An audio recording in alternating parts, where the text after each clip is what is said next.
Bonjour tout le monde, Pierre Côté avec vous pour une autre émission spéciale spatiale. Je suis avec vous pour les prochains 20-25 minutes. Je vous demande si vous le désirez. Je cherche un co-host. I'm looking for a co-host who would do the show with me. Vous êtes à Montréal, en Haïti, en France, aux États-Unis, à Santo Domingo. Vous pouvez me rejoindre 305-890-5535 pour vous présenter et me proposer vos services. Aujourd'hui, je vous parle de Québec, la province de Québec, le gouvernement du Québec. J'ai été complètement fiberglassé par les déclarations du premier ministre du Québec. Il faut faire quelque chose et on va commencer par cette page. J'ai demandé à mon équipe de faire le ménage. Le premier ministre demande à son équipe de faire le ménage. On fait le ménage quand c'est sale. On fait le ménage quand il y a des déchets. C'est dans ce temps-là qu'on fait le ménage, quand c'est pas propre. Ce que le premier ministre nous dit, sans nous le dire, c'est que vos messages, nos messages, mes messages, certains messages sont des déchets. Vous êtes des déchets, je suis un déchet. À compter d'aujourd'hui, ça c'était la semaine passée ou il y a 2 semaines, on va essayer d'endiguer tous les messages qu'on juge. Vous allez juger. Votre community manager va juger. Votre social media manager va juger. C'est lui qui va juger. C'est pas un juge, c'est lui qui va juger ou elle qui va juger. Alors, on va essayer d'endiguer tous les messages qu'on juge agressifs, violents, menaçants, obscènes et aussi les mensonges du genre théorie du complot. Les menaces vont être transférées à la police et c'est signé François Legault, premier ministre. Mes amis, l'heure est grave. Québécois, Québécoises, l'heure est grave. Québécois, Québécoises d'origine haïtienne, l'heure est grave. Votre premier ministre va faire le ménage. Alors, qu'est-ce qui est bon ou pas bon pour le premier ministre sur sa page Facebook? Qui va juger du bon et du mauvais sur la page Facebook du premier ministre ou sur son compte Twitter? Est-ce que c'est bon? Est-ce que c'est pas bon? Est-ce que c'est bon? Bon, pas bon. Bon, pas bon. Pas bon, bon, bon, bon. Oui, non, oui, non, oui, non. Qui va gérer ça? Au nom de qui cette personne-là ou ce groupe de personnes-là va juger de ce que le citoyen va exprimer? En quoi certains mots ne sont pas des mots euh, décents, acceptables pour le premier ministre? Est-ce que vous me suivez? Par ailleurs, désolé de la qualité de l'image, vous voyez que c'est plus granuleux. C'est plus granuleux parce que je fais l'enregistrement donc le soir. Nous sommes dans la nuit de mercredi à jeudi, le 7 avril. En fait, on n'est pas encore le 8, on est le 7. Vous remarquerez que j'ai besoin beaucoup plus d'éclairage, mais ça va faire quand même la job, je suis désolé. Jamais de ma vie j'aurais pensé voir et entendre de tels propos à l'Assemblée nationale du Québec. Quand j'étais adolescent, j'allais au séminaire, au retour de l'école, je regardais les débats de l'Assemblée nationale à Télé-Québec. Dans ce temps-là, ça s'appelait Radio-Québec. Et je me souviens, c'était dans les années 80 et le député de Lévis. Député de Lévis! C'était M. Garon, ministre de l'Agriculture, je pense, de mémoire. Et je peux vous dire que c'était fantastique de les écouter débattre. Il y avait de la chimie, il y avait des gens charismatiques. C'était des propos. Je buvais ces paroles-là. Un jour, je me disais peut-être qu'un jour, j'aurai la possibilité de prendre présence dans cet endroit et moi aussi débattre. Je m'excuse. Donc, j'en reviens pas à ce qui s'est passé. Tu sais, ça me fait mal au cœur pour les 170 000. J'arrondis 175 000. J'arrondis 200 000 Haïtiens d'origine canadienne. Canadiens d'origine haïtienne. En fait, les Haïtiens. J'ai honte un peu pour eux. Je me sens mal pour eux de savoir, comme Québécois, de souche française, je me sens un petit peu mal parce que je ne peux pas croire que des choses comme ça ont été dites euh, contre un Haïtien par un Québécois à l'Assemblée nationale. OK, vous allez me dire, c'est pas un vrai Québécois, c'est un Chilien. Son nom, c'est Andrés Fontecilla ou André Fontecilla. Je ne sais pas comment le prononcer, mais Andrés Fontecilla. C'est le député de Laurier-Dorion. Le député de Laurier-Dorion, c'est juste, Monsieur Dorion, Monsieur Fontecilla, député de Dorion, s'il vous plaît, c'est juste inadmissible ce que vous avez dit. Ça n'a aucun bon sens, ça n'a pas d'allure dire des choses comme ça. Je veux dire, c'est complètement hallucinant. Je ne peux pas comprendre que quelqu'un, quelque part, vous a écrit un texte et que quelqu'un, quelque part, a laissé aller ça sans aucun commentaire. C'est la semaine dernière. Je ne comprends pas. Écoutez, regardez les images, vous allez comprendre ce que je veux dire. Monsieur le député de Laurier-Dorion, la parole est à vous. Merci, Madame la Présidente. Haïti traverse aujourd'hui une crise. Au nom de Québec solidaire, je vous dis haut et fort que mon parti politique se solidarise avec la population haïtienne, avec l'opposition politique et sociale et d'abord et avant tout avec ces dizaines de milliers de jeunes qui affrontent sans armes la répression chaque jour et qui réclament leur droit à l'autodétermination. Je tiens aussi à condamner fermement la position du gouvernement canadien qui soutient la dictature en Haïti. Le Canada, qui se targue d'aider Haïti, semble plus préoccupé de maintenir l'ordre que de soutenir la démocratie et la paix dans ce pays. En tant que membre éminent du Core Group avec les États-Unis, le Canada perpétue sa politique d'interférer dans le mauvais sens en Haïti. Cette politique est indigne de la diplomatie canadienne. Ces puissances appuient des gangsters au pouvoir des craintes de voir le peuple reprendre ses droits, comme cela a été survenu en 1986 avec la chute de la dictature des Duvalier. Résistantes et résistants d'Haïti, je vous salue. Nous sommes à vos côtés. Vous comprenez ce que je veux dire? Le drapeau fleur d'Elysée. Le drapeau de Maurice Duplessis. Sous le drapeau de Maurice Duplessis, à l'Assemblée nationale, un Chilien d'origine accuse le président de la République d'Haïti en des termes complètement disgracieux. Et depuis, aucun commentaire de personne, aucun journaliste, aucun député libéraux, aucun député péquiste et Québec solidaire, qu'est-ce qu'ils disent? Rien.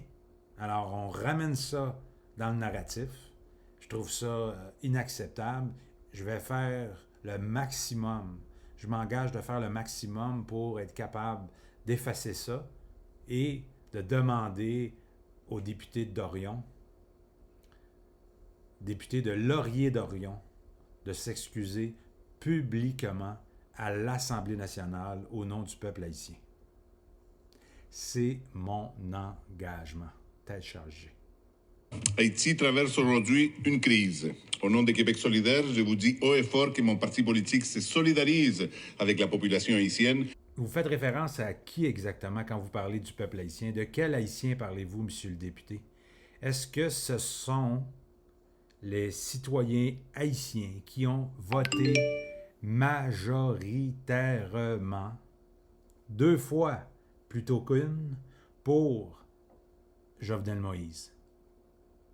Élection présidentielle en Haïti, 20 novembre 2016. Voici les chiffres. 590 927 citoyens haïtiens ont voté pour Jovenel Moïse comme président de la République d'Haïti. 590 927 000, c'est 50,6, 56% des Haïtiens ont voté pour Jovenel Moïse lors des dernières élections présidentielles.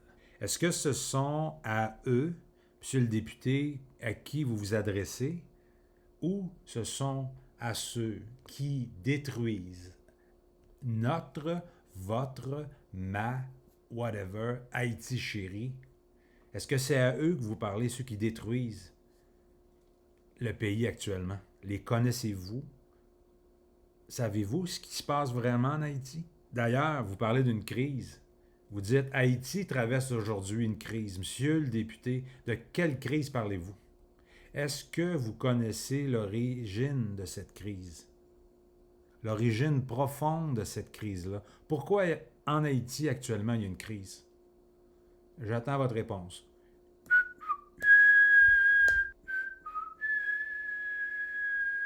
Tant qu'il me restera quelque chose dans le frigidaire, je prendrai le métro, je fermerai ma gueule, puis je laisserai faire.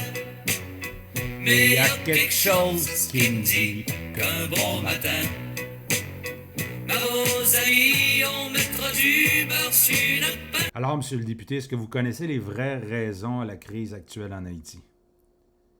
Essentiellement, pour rendre ça les choses le plus simple possible, c'est que il n'y a pas de volonté sincère de la part de ce que les gens appellent l'opposition. Un amalgame d'organisations formelles, informelles, d'individus, de groupes qui se réclament de l'opposition. L'opposition à celui qui a gagné les élections en Haïti, à celui qui a remporté la majorité des votes, à celui qui a gagné démocratiquement le droit de gouverner Haïti, la République d'Haïti, pendant 5 ans.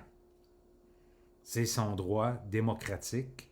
Le Canada, les États-Unis, la France, l'Allemagne, l'Espagne, le Brésil, les Nations unies ont ensemble jugé que ces élections étaient correctes, je m'excuse, acceptables. C'est pas le Canada, c'est pas le Québec, mais c'est acceptable et c'est bien correct. On aura des meilleures élections la prochaine fois. Donc, ce groupe-là refuse les élections parce que les chiffres le démontrent, les sondages le démontrent. Monsieur le député, il y a des sondages aussi en Haïti. Ça existe. Il n'y a pas un niveau de confiance aussi élevé qu'au Québec, statistiquement parlant, mais ça reste des sondages pareils. Donc, les chiffres le démontrent, les chiffres le prouvent. Jamais, même aujourd'hui, s'il y avait un vote, l'opposition, pour ce que ça veut dire, qui n'est même pas regroupé à travers un parti, comme le parti de Jovenel Moïse, PHTK. Ce parti-là représente un certain mouvement. D'ailleurs, je tiens à vous dire que ceux qui pensent que c'est une dictature en Haïti n'ont rien compris. Si vous saviez qu'à l'intérieur même du gouvernement, la majorité, ce sont des gens qui sont de l'opposition. Donc, Jovenel Moïse dirige le pays, oui. Par décret, oui. Par défaut, je dirais, il décide, il gère le pays par décret, par défaut, parce que la majorité de son gouvernement est contre lui. Alors, ça crée une situation complètement ingérable. Donc, le parti PHTK a remporté les élections. L'opposition actuelle sait que jamais ils ne remporteront les élections. Donc, la stratégie, c'est refus de dialogue, refus de parler, refus de négocier, refus de s'asseoir à une table pour négocier quoi? Il n'y a rien à négocier. Les élections, c'est prévu pour, je pense, c'est juillet, septembre, octobre, dans ce coin-là. Pour, en février 2022, couronner, entre guillemets, excusez le mot, couronner un nouveau président.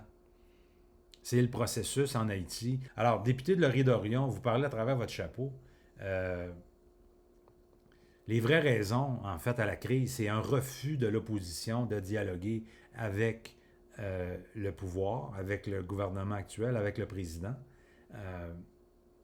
De refus d'avoir voté la loi électorale. Je ne suis pas sûr à 100% de ce que je vous dis exactement par rapport à la loi électorale, mais le Sénat et ou / la Chambre des députés aurait dû voter la loi électorale qui aurait amené les élections ainsi de suite. Ça a causé un Parlement désuet, le chaos. J'inviterais Guichard Doré à ma place. Ça, c'est un kingpin. J'espère qu'un jour, il y aura la générosité d'accepter de venir participer à l'émission. Guichard Doré, un des conseillers du président, un gars qui est vraiment, comme on dit au Québec, sur la coche, qui pourrait parler de ça. Donc, grosso modo, ce que je veux vous dire, monsieur le député, c'est que les raisons fondamentales qui font qu'en Haïti, c'est bloqué, c'est qu'il y a un refus de l'opposition de dialoguer, d'avoir des élections, et leur objectif, c'est de renverser le gouvernement pour prendre le pouvoir, comme le pouvoir a été pris après Michel Martelly, quand il a remis son... il y a un nom ici technique, j'ai oublié le nom, là, son tissu coloré là, qu'on met ici, c'est une écharpe. Dites-moi, aidez-moi, c'est quoi le nom, j'ai oublié. Donc, et c'est M. Privert qui a pris le siège de président temporairement. Ça a été fait, et j'étais là, j'ai les photos pour le prouver. Coup d'État parlementaire, devait gérer le pays, activité quotidienne, donc la gestion quotidienne. Il y a un terme encore, j'oublie. Devait gérer le pays, les éléments essentiels du pays. Ça s'appelle gestion, quelqu'un aidez-moi, les affaires courantes. Privert devait gérer les affaires courantes pendant une période limitée, mais c'est pas ça qui est arrivé du tout.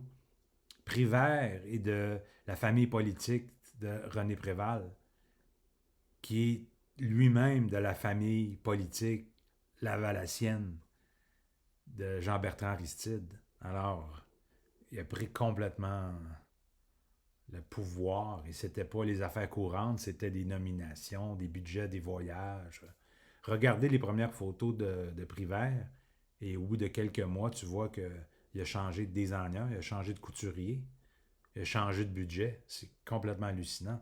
Donc, cette volonté-là de prendre le pouvoir a marché dans le passé, à différentes époques depuis la création d'Haïti, mais c'est exactement ça que l'opposition tente de faire en ce moment. Et vous en parlez pas, monsieur le député Laurier, Dorion-Laurier, anyway. Vous dites, au nom de Québec solidaire, je vous dis haut et fort que mon parti politique se solidarise. Monsieur le député, est-ce que nous devons comprendre par vos mots dans l'Assemblée nationale, Salon Bleu, je pense, que votre déclaration a été approuvée par Mme Manon Massé ainsi que par M. Gabriel Nadeau-Dubois, qui est lui-même le député de Gouin à l'Assemblée nationale du Québec. Est-ce que ça a été approuvé par le leader parlementaire et co-porte-parole de Québec solidaire? Je vous pose la question. Est-ce que ce texte-là a été approuvé? Oui ou non? Est-ce que ça a été approuvé? Gabriel, est-ce que ce texte-là, tu l'as approuvé? Madame Massé, Manon, est-ce que ce texte-là a été approuvé par Québec solidaire ou pas?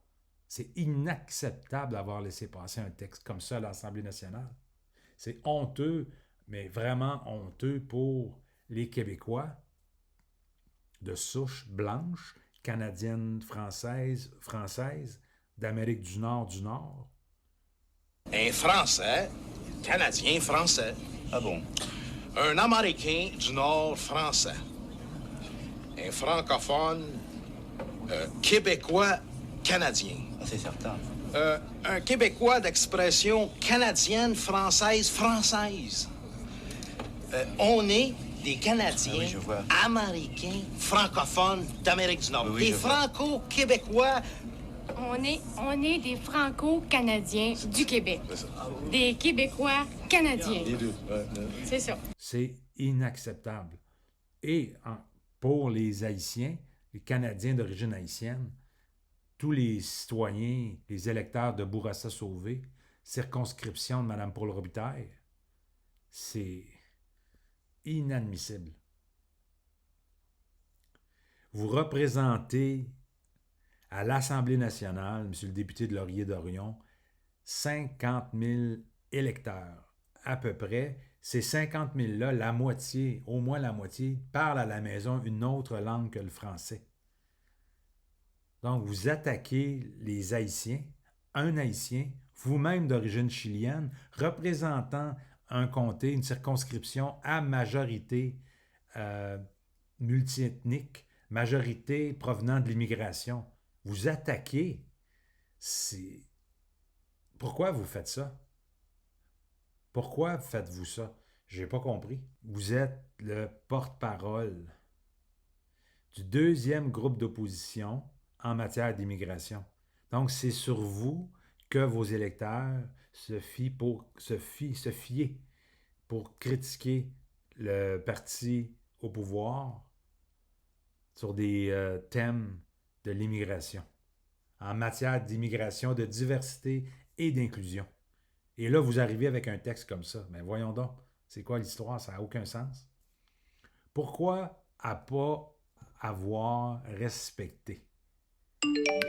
Pourquoi ne pas avoir respecté le code d'éthique et de déontologie des membres de l'Assemblée nationale? Monsieur le député, pourquoi vous avez pas respecté, et je cite, le code d'éthique et de déontologie des membres de l'Assemblée nationale? Je comprends que Québec solidaire est un parti de gauche, en tout cas sur l'échiquier politique québécois.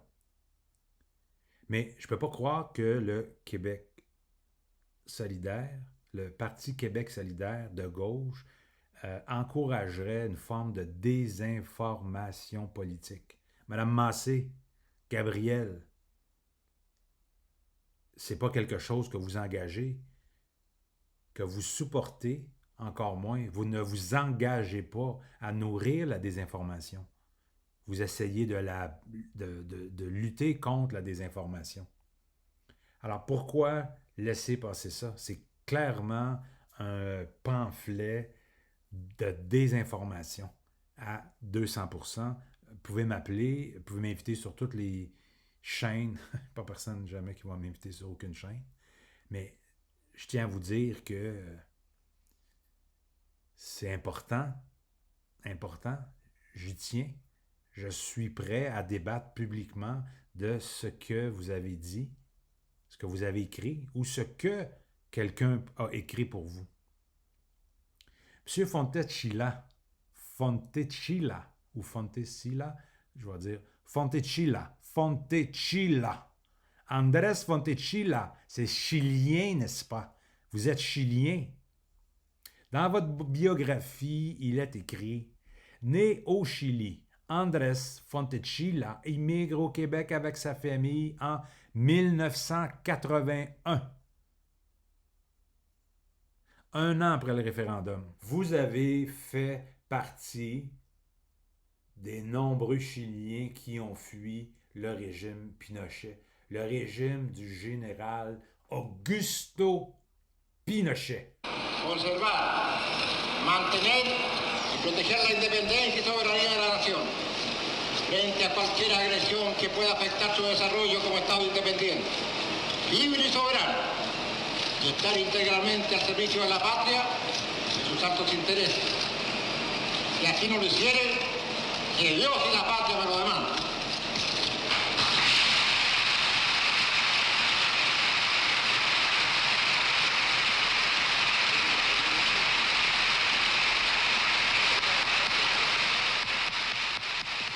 Monsieur le député, c'est à vous que je m'adresse aujourd'hui directement. Vous savez que je vais vous appeler. Vous savez que je vais appeler le bureau de Mme Massé. Vous savez que je vais appeler le député du co-porte-parole, Gabriel Nadeau-Dubois, pour savoir qu'est-ce qui s'est passé. Mais je me permets une théorie. Je sais qu'il est tard pour moi, je devrais aller me coucher, mais c'est ça la vie. Est-ce que ce serait pas, je pose la question,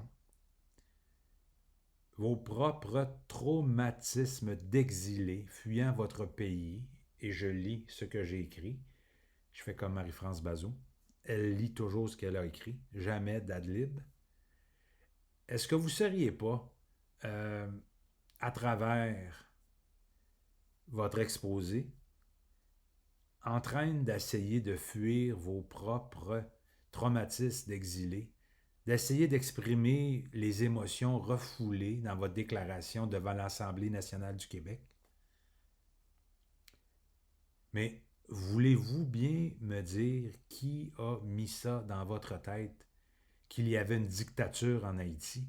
C'est quoi vos sources d'information pour dire que c'est une dictature en Haïti? Qui a fait votre recherche? Quel est le nom de la personne qui a fait vos recherches, monsieur le député? Ici, à The Radical Transparency, on demande que vous dévoiliez vos sources. On demande que vous dévoiliez l'histoire, l'origine de votre briefing, comment ce contenu-là est parvenu jusqu'à vous. Qui, quand, pourquoi, comment on vous a présenté ça? Et qui a écrit votre texte pour dire qu'il y a une dictature en Haïti? Puis qui gère ce dossier-là à votre bureau? Comment cette personne s'appelle? Trop tard pour appeler, mais demain, je vais appeler. Monsieur le député, vous n'êtes plus au Chili. Vous n'êtes plus au Chili, monsieur le député.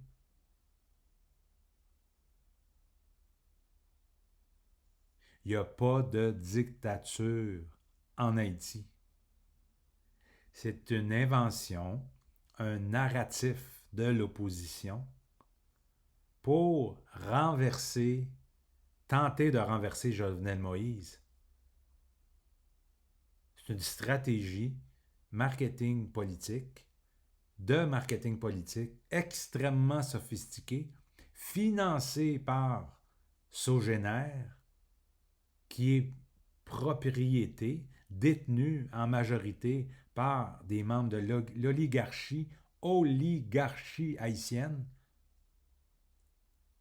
les Vorbes, l'ancienne femme, ex-femme de feu René Préval, ont tous des actions dans cette compagnie-là. C'est la caisse noire du Parti Lavalas. C'est la caisse noire du parti du défunt René Préval, ex-président.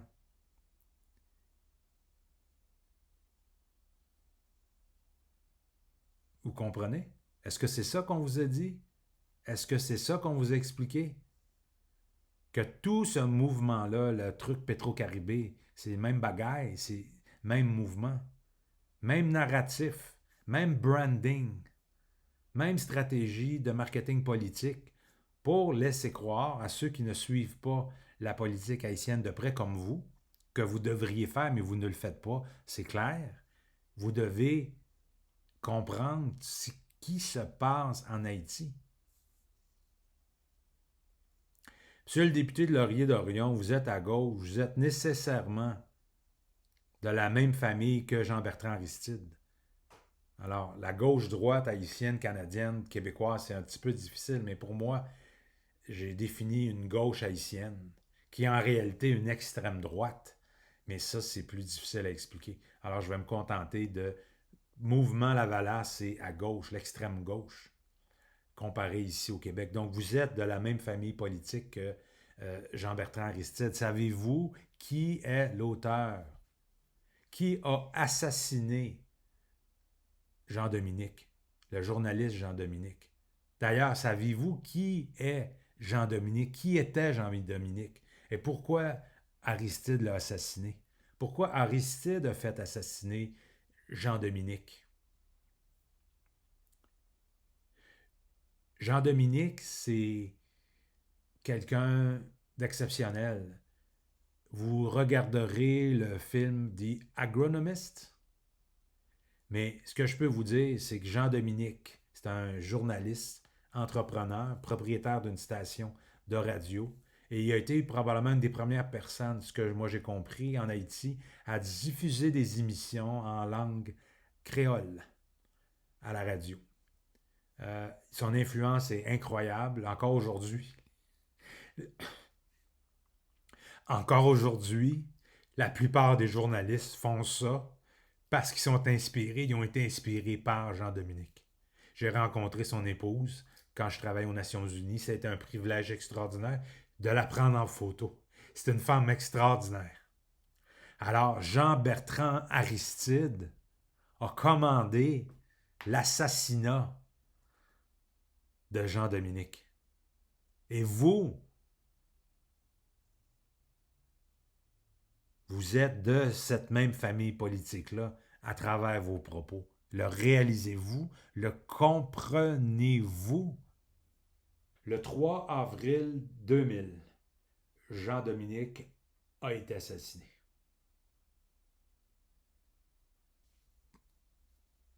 Vous voyez, c'est quand même... ça, c'est des faits, c'est des images. C'est pas du Hollywood. C'est pas Argo. Vous comprenez? C'est pas Wag the Dog. C'est fucking truth. C'est la vérité. C'est ça qui est arrivé. Je sais pas exactement ce qui s'est passé au Chili. Est-ce que c'est vrai? Faux? Qu'est-ce que la réalité... Qu'est-ce qu'a été la réalité chilienne? Malheureusement, je me suis pas intéressé vraiment, mais je suis très ouvert à comprendre ce qui s'est pas vraiment passé au Chili parce que ce que les médias rapportent en général, c'est pas la vérité, c'est une version d'un narratif.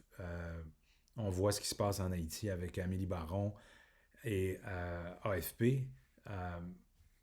Bon, elle fait ce qu'elle peut, mais clairement, c'est clairement un narratif biaisé qui ne rend pas compte de la réalité en Haïti. Ce qui m'amène à vous dire que pour faire suite à cette histoire-là d'assassinat de Jean-Bertrand Aristide, il y a 9 personnes, pas une, 9 personnes, des proches de Jean-Bertrand Aristide, toujours vivants d'ailleurs, rumeurs qui voudraient revenir à la présidence si une nouvelle, premièrement, s'il y a une transition, donc qui contrôlerait la transition, qui aurait une constitution qui lui permettrait de revenir au pouvoir. Pouvez-vous imaginer? Jean-Bertrand Aristide veut revenir au pouvoir. Une fois, 2 fois. La constitution actuelle ne permet pas un 3e mandat, je pense. Corrigez-moi si je me trompe.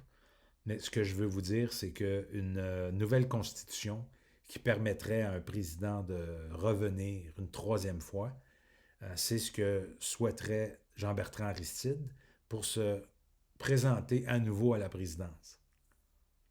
Ça, c'est, je dirais pas des rumeurs, c'est ce que nos Intel nous ont rapporté de Radical Transparency Haïti. Donc, je disais que 9 personnes ont été inculpées, tous des proches d'Aristide. Ils ont été impliqués dans le dossier de l'assassinat du directeur de radio Haïti Inter, feu Jean-Léopold Dominique, et du gardien de la station, Jean-Claude Louis-Saint.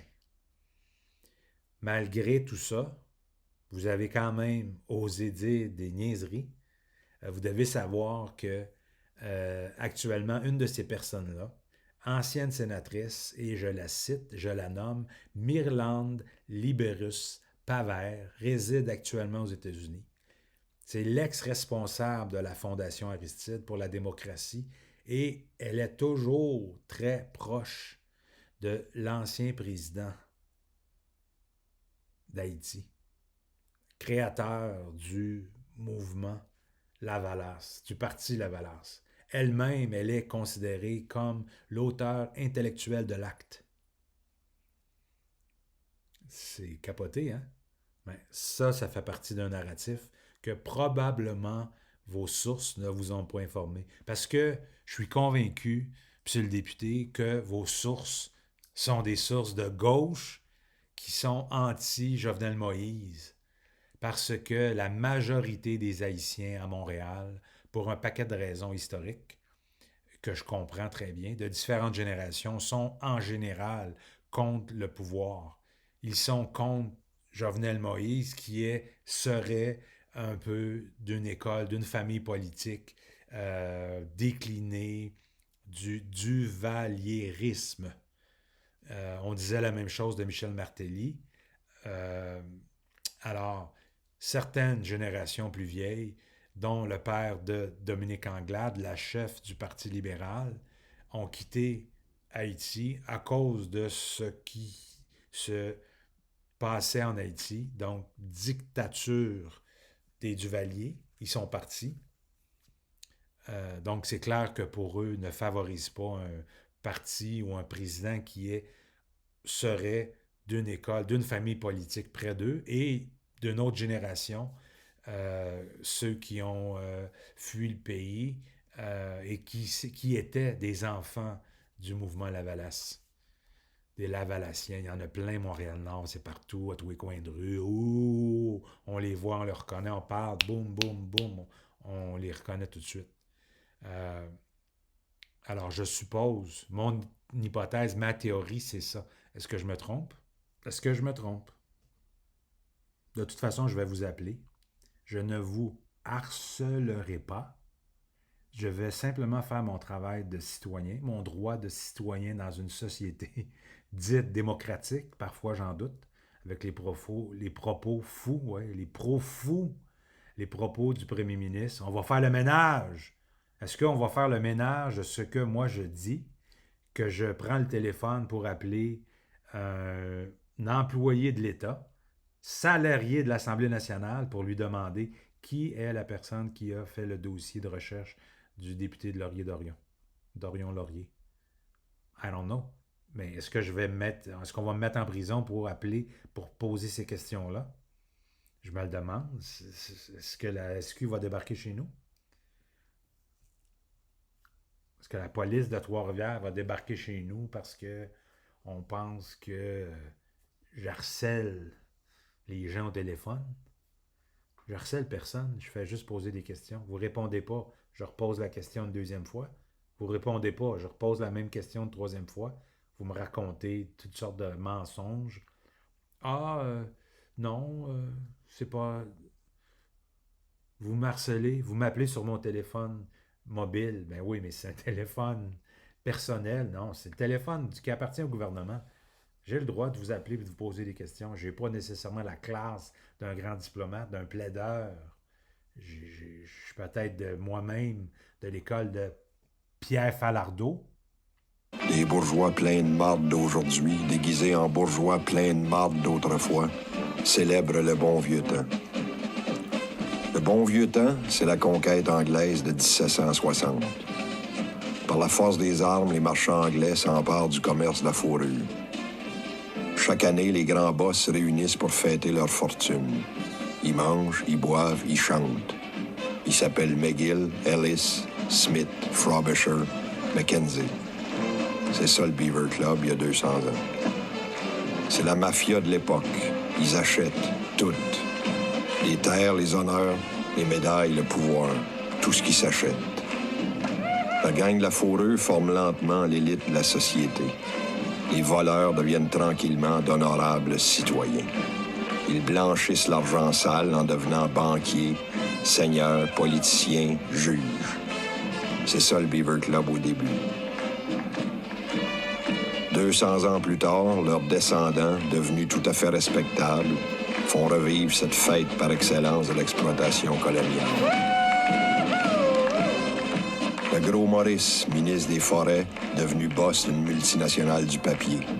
Jeanne Sauvé, sa femme, administrateur de Bombardier, d'Industrial Insurance et gouverneuse générale. Marc Lalonde, ancien ministre des Finances, maintenant au conseil d'administration de la Citibank of Canada.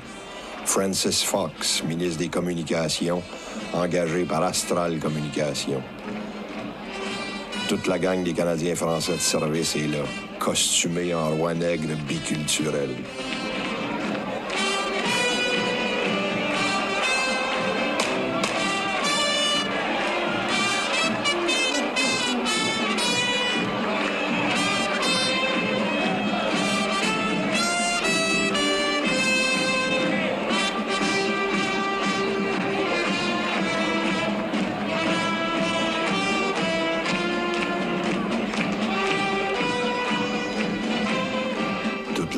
C'est là.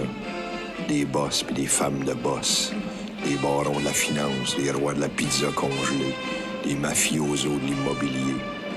toute la gang des bienfaiteurs de l'humanité, les charognes à qui on élève des monuments, les profiteurs qui passent pour des philanthropes, les pauvres types, amis du régime, déguisés en sénateurs séniles, les bonnes femmes au cul serré, les petites pilotes qui sucent pour monter jusqu'au top, les journalistes rampants, habillés en éditorialistes serviles, des avocats véreux, costumés en juge à 100 000 par année, des liches-culs qui se prennent pour des artistes.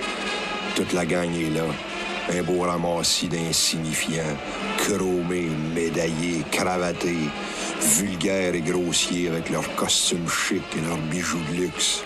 Ils puent le parfum cher, sont riches puis sont beaux, affreusement beaux avec leurs dents affreusement blanches puis leur peau affreusement rose. Et ils fêtent.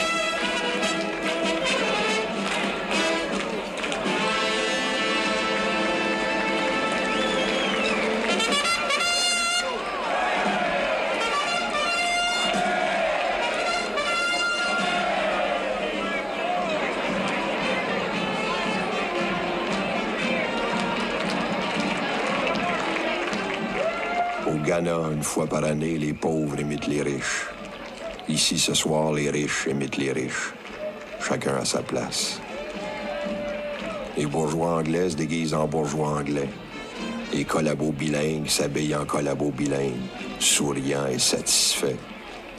Les Écossais sortent leurs jupes écossaises.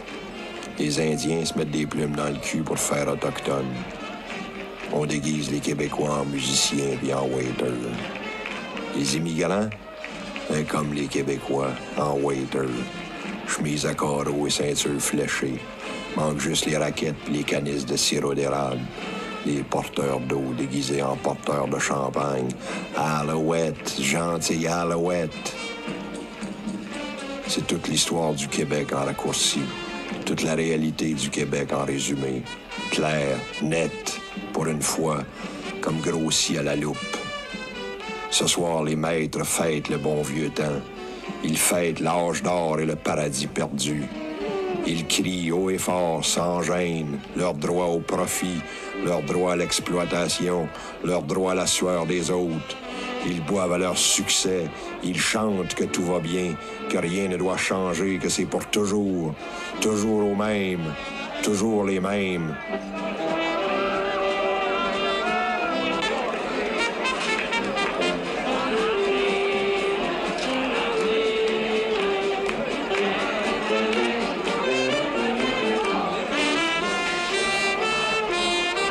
Ils sont pareils partout, à New York, à Paris, à Mexico. Je les ai vus à Moscou vomir leur champagne et leur caviar sur leurs habits Pierre Cardin. Je les ai vus à Bangkok fourrer des enfants, filles ou garçons, pour une poignée de petits changes.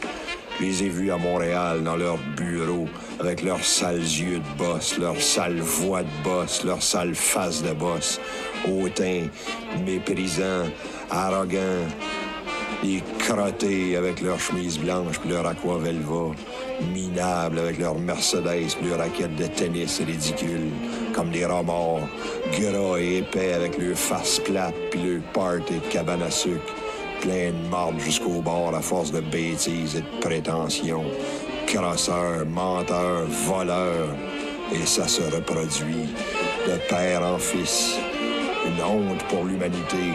Je poursuis encore pour vous faire la leçon, là, pour vraiment que vous compreniez que votre discours, c'est un discours qui favorise quelqu'un qui a assassiné un journaliste, quelqu'un qui a assassiné un Haïtien, un patriote, un candidat potentiel à la présidence.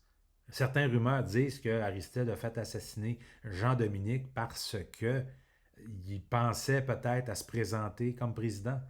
Semblerait-il que sa femme a dit que c'était pas vrai. Cependant, la rumeur circulait. Alors, pas Préval, je m'excuse, mais Aristide a fait ce qu'il avait à faire. Donc, dans le rapport du magistrat, il est précisé que des témoins clés, dont l'ex-chef de la sécurité de M. Aristide, Auriel Jean, ont affirmé au cabinet d'instruction que ce dernier avait déclaré en leur présence que Mme Libérus, ex-sénatrice, avait pour mission de réduire Jean-Dominique au silence pour qu'il n'ait pas à contrarier son projet de retour au pouvoir de l'an 2000. En l'an 2000. Ça, c'est des extraits d'un rapport officiel. Le 29 août 2018, Jean-Anthony Nazaire, ex-garde rapproché de l'ex-président Jean-Bertrand Aristide, a été, et je cite, inculpé pour blanchiment des avoirs par le juge d'instruction Jean Wilner Morin.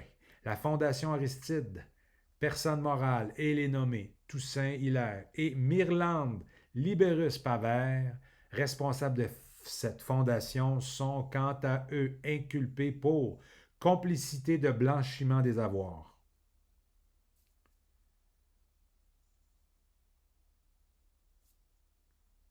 Extrait.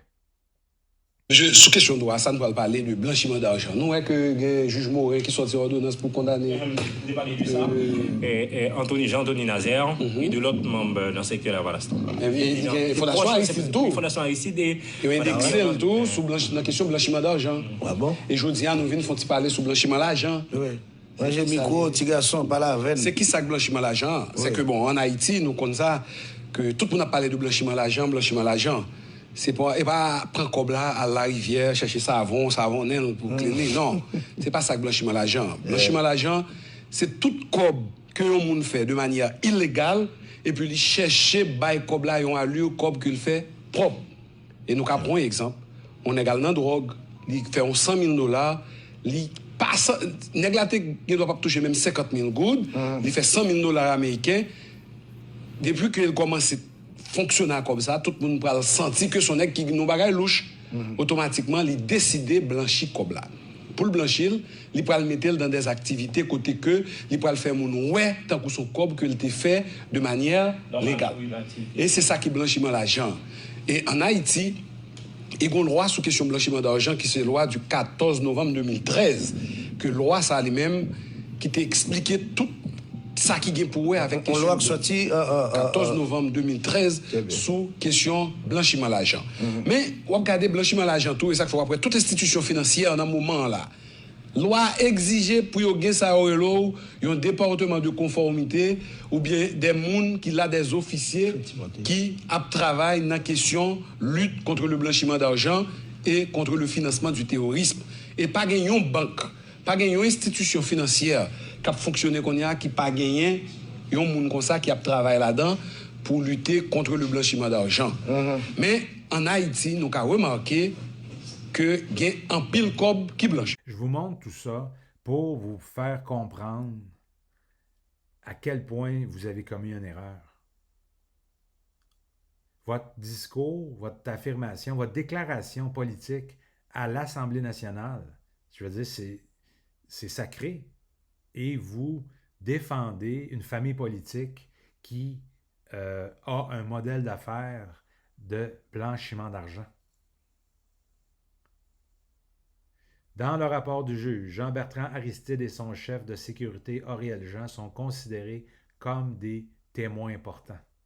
Témoins importants d'assassinat, mais témoins importants aussi de blanchiment d'argent. Et là, je vais traduire, je vais faire une lecture en anglais pour démontrer qu'effectivement, c'est loin d'être des rumeurs, qu'un des modèles d'affaires de Jean-Bertrand Aristide qui a fait de lui un multimillionnaire, c'est le blanchiment d'argent. Trafic de drogue, blanchiment d'argent. Several Republican senators have made a public issue of allegations by a Drug Enforcement Agency informer, DEA, that Father Aristide had accepted payoff from, attention, Colombian drug cartel. Aristide a accepté de l'argent du cartel colombien. Alors, je reviens à votre texte. Je ne vous lâcherai pas. Je ne vous lâcherai pas. Avec la population haïtienne, et je vous cite, avec l'opposition politique et sociale qui cherche à se regrouper et d'abord et avant tout, avec ces dizaines de milliers de jeunes qui affrontent sans armes, what the fuck, la répression chaque jour et qui réclament leur droit à l'autodétermination. Monsieur le député, savez-vous c'est qui ces jeunes-là dans la rue? Donc, vous faites exponentiellement référence. Savez-vous que ces activistes-là sont financés par l'oligarchie haïtienne? Est-ce que vous le savez? Demandez à n'importe quel Haïtien dans votre circonscription ou ceux qui sont dans celle de Mme Robitaille, dans Bourassa-Sauvé, qui sont ces gens dans la rue? Qui est cette oligarchie haïtienne qui finance les gens dans la rue? C'est pas des citoyens, des activistes, c'est all bullshit. Ils sont financés.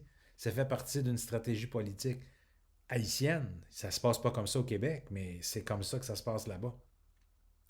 Tout le monde le sait. Pourquoi vous le savez pas? Regardez ce graphique. Vous allez voir que c'est complexe. Je fais référence à la Electricity War, qui pourrait être plutôt Energy War en Haïti. Et c'est un paquet de personnages qui sont issus de l'oligarchie, Boulos, Vorbe, Sogénère, de Brosse. Ce sont tous des familles nobles haïtiennes qui ont des intérêts politiques, économiques à renverser Jovenel Moïse. Alors, on finance les manifestations dans la rue. C'est pas des jeunes sans armes qui vivent une répression.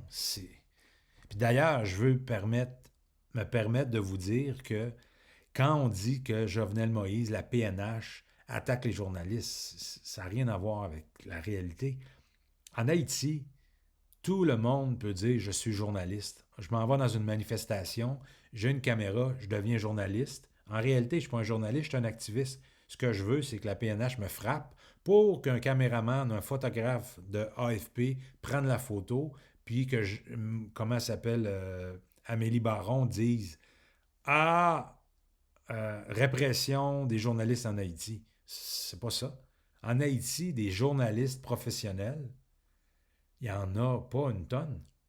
J'accuse pas, je méprise pas ceux qui se disent journalistes, qui veulent raconter des histoires, qui veulent dire la vérité, mais comme avec AFP, comme avec Radio-Canada, comme avec la Fédération des journalistes du Québec, il y a des normes à respecter. En Haïti, c'est un État de non-droit, alors on dit n'importe quoi, on diffame à longueur de journée sur les ondes de la radio.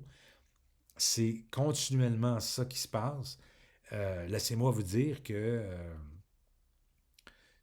comprenez bien, ce ne sont pas des journalistes comme vous pouvez le comprendre au Canada, au Québec. C'est correct, ce sont des activistes. Alors, la police fait une répression contre des activistes, sans compter ceux qui font de l'infiltration pour causer le tracas. Fantôme 509 s'infiltre, paquet de gangs s'infiltrent, on casse, on brise.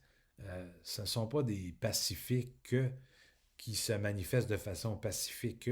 Je vous dis aussi, vous avez écrit aussi, où on écrit pour vous, monsieur le député, je tiens aussi à condamner fermement la position du gouvernement canadien qui soutient la dictature en Haïti. Il n'y a pas de dictature en Haïti. Pensez-vous vraiment qu'en 2021, les libéraux de Justin Trudeau soutiendraient une dictature, j'en ai mal à la tête, si elle était vraie, si tel était le cas? Nations Unies, la France, l'Espagne, l'Allemagne, le Brésil, les Américains, pensez-vous que Joe Biden supporterait une dictature? On n'est plus en 1960, 70, 80. Les dictatures sont...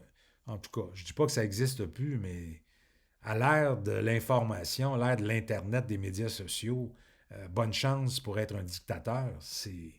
En Haïti, là, comptez le nombre de stations de radio, comptez le nombre de publications existantes sur le web, Haïti News, Haïti Info, Info Haïti, il y en a. Et tous ces gens-là s'expriment, personne ne va en prison. Tout le monde dit ce qu'ils veulent dire, même si c'est de la diffamation, même si c'est des rumeurs, même si c'est faux. Moi, par contre, je voudrais vous poser la question. Je poserai la question à Denis Coderre, Denis, candidat à la mairie de Montréal. Est-ce qu'il y a une dictature en Haïti? Hein? Qu'est-ce que t'en penses? J'allais dire, qu'est-ce que t'en penses, le gros? Mais t'es plus gros, t'es rendu boxeur. T'es un boxeur. D'ailleurs, tu ne retournes pas mes appels, tu réponds pas, silence total. C'est méprisant, man. C'est méprisant. Juste un email, un petit message, un petit tweet, OK, arrête de m'appeler, mais silence. Voyons. Qu'est-ce que tu as caché? D'ailleurs, je te pose la question. Est-ce qu'il y a une dictature en Haïti? Denis, je te ramène dans le passé. Regarde bien les images. Regarde bien ce que Denis Coderre... Denis, regarde bien ce que tu dis. La réalité, c'est que le président Aristide a remis sa lettre de démission et il a dit que pour empêcher un bain de sang, il s'en allait. Il peut faire de la politique par la suite. Alors, Denis, oh! Ça que passé? La boulée? Voyons. Call me, 305-890-5535. Je veux te parler. Mais je sais que, Denis, tu ne retourneras pas mon appel. Il n'y a pas grand monde qui retourne mon appel. Je ne sais pas pourquoi. Enfin, je me doute, là, mais il n'y a pas grand monde qui retourne mon appel, à part ma soeur, puis couple de mes chums, mais en général, en tout cas. Pour la job, il n'y a pas grand monde qui me rappelle. Je vais juste finir cette histoire-là parce que pour moi, c'est important. Je tiens aussi à condamner fermement la position du gouvernement canadien qui soutient la dictature en Haïti. Le Canada qui se targue d'aider Haïti semble plus préoccupé de maintenir l'ordre que de soutenir la démocratie et la paix dans ce pays. En tant que membre éminent du Core Group avec les États-Unis, le Canada perpétue sa politique d'interférer dans le mauvais sens en Haïti. Cette politique est indigne de la diplomatie canadienne. Ces puissances appuient des gangsters au pouvoir des craintes de voir le peuple reprendre ses droits, comme cela était survenu en 1986 avec la chute de la dictature de Duvalier. Les gangsters. Les gangsters. Mais voyons. C'est des gangsters au pouvoir. Prouvez-moi 1 plus 1 égale 2, A plus B égale C, que c'est des gangsters au pouvoir. Voyons donc, c'est n'importe quoi. Je veux dire, c'est pas sérieux. Dites n'importe quoi, mais prenez pas le mot gangsters. C'est puissance, appuie les gangsters. Viva la liberté! Come on! Pour pouvoir de craindre de voir leur peuple reprendre ses droits comme cela était survenu en 86 avec la chute de la dictature de Duvalier. Voyons, c'est qui a écrit ce texte-là? Qui a écrit ce texte-là, s'il vous plaît? Je veux savoir, c'est qui a écrit ce texte-là? Impardonnable, inacceptable.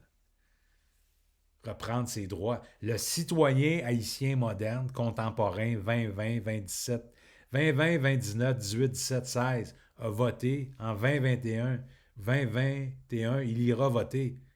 55%, j'ai oublié le pourcentage. La majorité, 500 000 plus, ont voté pour Jovenel Moïse. Êtes-vous en train de dire que ces 500 000-là, haïtiens qui ont été votés, c'est des trous de cul? Que, voyons, ils ont voté. Peux-tu respecter le choix de la majorité haïtienne? Toi-même, t'interfères. Let go. Let God. Come on. Ramener la dictature des Duvalier. Come on. C'est du romantisme.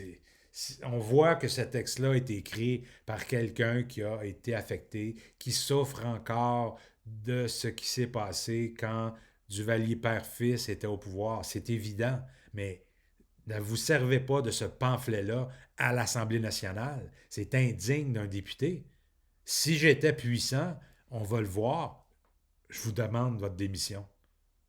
Démissionnez maintenant. Je demande à Mme Massé, je demande à M. Gabriel Nadeau-Dubois de demander la démission du député Laurier-Dorion. Dorier-Lorion. Laurier-Lorion. Dorier-Lorion. Je suis fatigué. La démission. Je demande la démission. Vous êtes indigne d'un député à l'Assemblée nationale. D'ailleurs, vous n'avez même pas respecté l'éthique. Des gangsters au pouvoir, êtes-vous vraiment sérieux, monsieur le député de Laurier-Dorion? C'est pourquoi ces propos sont clairement diffamatoires. Qu'est-ce que ça veut dire? diffamation dans le code criminel. Vous êtes capable de lire comme moi. Je me demande ce que le président de l'Assemblée nationale, M. Paradis, pense de cette déclaration. Encore une fois, j'avais prévu dans mon script d'appeler, mais là, il est très tard la nuit, donc je ne peux pas appeler, mais je vais appeler plus tard, député de Lévis, je pense. Donc, président de l'Assemblée, M. Paradis, c'est quoi cette histoire-là? Tu ne respectes pas, tu fais de la diffamation, c'est une infraction dans le code criminel. Je me demande aussi comment les libéraux de Mme Anglade vont réagir à cette intervention. En fait, je n'ai pas à me poser la question, mais ils n'ont pas réagi. Alors, Mme Anglade n'a rien dit. Elle n'a pas rien dit. Député de Bourassa-Sauvé non plus, Mme Robitaille, que je salue d'ailleurs. Vous avez rien dit. Qui ne dit mot consent? Donc, les libéraux sont aussi derrière la gauche haïtienne, derrière le mouvement Lavalas, derrière la gang des oligarches, les Vorbes, Réginald Boulos, les gangs de Simon Pellet, Village de Dieu. Come on! Madame Anglade associée à des gangs en Haïti, ça n'a aucun sens. Je ne le pense pas, mais ça donne cette impression-là. Qui ne dit mot consent? Parlant de Mme Anglade, elle a elle-même proposé une motion qui a été acceptée à l'unanimité, sans discussion, sans débat, ce qui est, je pense, très rare à l'Assemblée nationale. Pouvez-vous imaginer qu'est-ce qu'elle pense de ce que dit monsieur du Parti Québec solidaire? Est-ce qu'elle peut être contre le Parti Québec solidaire? Est-ce qu'ils sont dans l'opposition? Donc, c'est un groupe d'opposition. Est-ce qu'elle va parler contre un membre de son même groupe d'opposition? En tout cas, pour le moment, je pense que la ligne politique est claire, c'est on a dit mot, on n'a dit rien qui ne dit mot consent. Alors, je vous invite à regarder avec moi l'intervention à l'Assemblée nationale de Mme Anglade. Madame la chef de l'opposition officielle. Monsieur le Président, je sollicite le consentement de cette Assemblée afin de présenter la motion suivante, conjointement avec la ministre des Relations internationales et de la Francophonie, le député de Laurier-Dorion, le député des Îles-de-la-Madeleine, le député de Chemédé, la députée de Marie-Victorin, le député de Rimouski et le député de Rivière-du-Loup-Témiscouata. Que l'Assemblée nationale reconnaisse la situation humanitaire inquiétante provoquée par la crise majeure qui secoue la République d'Haïti et qui paralyse ses principales institutions depuis des semaines. Qu'elle exprime sa vive inquiétude face aux violences ainsi qu'aux multiples atteintes aux droits et libertés de la population haïtienne. Qu'elle témoigne de notre solidarité sans réserve envers le peuple haïtien et son désir de retrouver une société stable et sécuritaire. Qu'elle appelle les autorités au respect des droits de la personne, au respect de la démocratie et à la liberté de presse. Qu'elle reconnaisse l'amitié, la coopération et les liens étroits qui unissent le peuple haïtien et le peuple québécois. Finalement, à l'image des Nations unies, qu'elle enjoigne toutes les parties à trouver une issue pacifique et favorable au développement d'Haïti. Ouais, c'est tough. C'est tough. Je termine ça. J'ai reçu cette information-là d'une de nos sources en Haïti, un des membres du réseau, un des membres du collectif de Radical Transparency Haïti, RTA Haïti, qui rapporte, je vais traduire, qu'il y a 14 poteaux qui devaient servir à faire passer l'électricité à Corail dans la Grande-Anse. Ils n'ont jamais eu d'électricité. Donc, les poteaux ont été livrés pour, comme Hydro-Québec, plante un poteau, les fils, le courant arrive à Corail.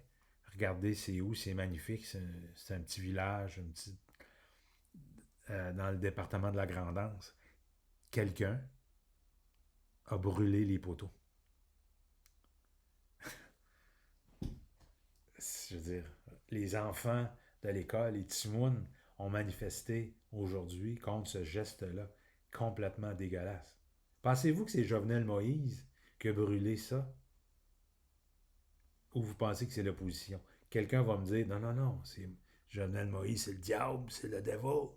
Il a brûlé ça, il a fait faire brûler ça par ses gangs pour qu'on pense que c'est l'opposition, puis tout ça. Voyons donc, tabarnak. T'es sur quelle province? Voyons, en Haïti, les gens ont faim, travaillent pas de BS, pas de chômage. Si t'es pas d'une famille solide, c'est très difficile. Jovenel Moïse, c'est un gars du peuple.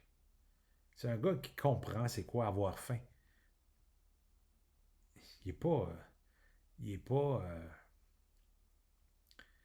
pas fait comme ça pour faire du mal, comme les oligarches qui veulent pas perdre ce qu'ils ont. C'est des fuckés, ces gars-là. Là. Ils sont prêts à tirer, à tuer du monde pour garder leur grosse maison en Montagne Noire. Furcy, toute la patente. Je veux dire, c'est pas... Alors, c'est clairement, pour moi, du monde de l'opposition qui veut déstabiliser le gouvernement, dire que Jovenel a promis de l'électricité dans tout le pays, 24/7, puis etc. Je veux dire, c'est... Brûler des poteaux d'électricité dans une place comme Corail, c'est l'équivalent de brûler une maison. C'est de la violence. Et vous, monsieur le député, vous dites que c'est des gangsters. C'est qui les gangsters? Hein? Je vous adresse la question. C'est qui les gangsters?